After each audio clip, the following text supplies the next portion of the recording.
রবিশঙ্কর প্রসাদের নেতৃত্বে ইউরোপের 6টি দেশে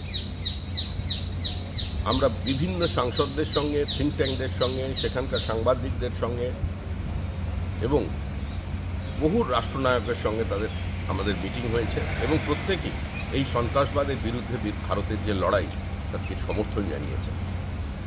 এবং সবচেয়ে আশ্চর্যের বিষয় এটা, এবং যেটা দেখে আমরা অভিভূত হয়েছি, যে ভারতীয় বংশোদ্ভূতদের মধ্যে যারা ওখানে প্রবাসী ভারতীয় আছেন তাদের কি ব্যাপক উন্মাদনা, যে দীর্ঘদিন পরে তারা এমন একটা সরকারকে দেখতে পেয়েছে যে সরকার প্রত্যাঘাত করতে চায়। তাদের দাবি একটাই, যে পাক অধিকৃত কাশ্মীর কবে ভারতের মধ্যে আসবে। আমরা একটাই বার্তা দিয়েছি যে সারা বিশ্ববাসীর কাছে এটা জানানোর প্রয়োজন আছে যে পাকিস্তান কোনোদিন কোনো রাষ্ট্র ছিল না, পাকিস্তান কোনোদিনই কোনো জাতি ছিল না, পাকিস্তানে কোনো গণতন্ত্র নেই, পাকিস্তানে সম্পূর্ণভাবে মিলিটারি শাসন চলছে। তাদের সীমাহীন দুর্নীতি আর তাদের চরম দারিদ্র থেকে মুক্তি দেবার দায়িত্বও কিন্তু বিশ্ববাসীর একটা থেকে যায়।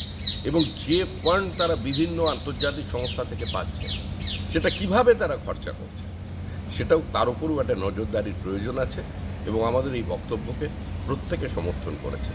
যেভাবে পাকিস্তানের সেনাপ্রধানরা একজন সন্ত্রাসবাদীর কফিনের সামনে দাঁড়িয়ে একটা স্যালুট দিয়েছে, আমরা সেই সমস্ত ছবি তাদের দিয়েছি, তাদের কাছে আমরা গোটা ফাইল তুলে দিয়েছি যে এরপরে আপনারা চিন্তা করুন কেন পাকিস্তানকে সন্ত্রাসবাদী রাষ্ট্র ঘোষণা করা হবে না, কেন পাকিস্তানকে কূটনৈতিকভাবে বিচ্ছিন্ন করে দেওয়া হবে না।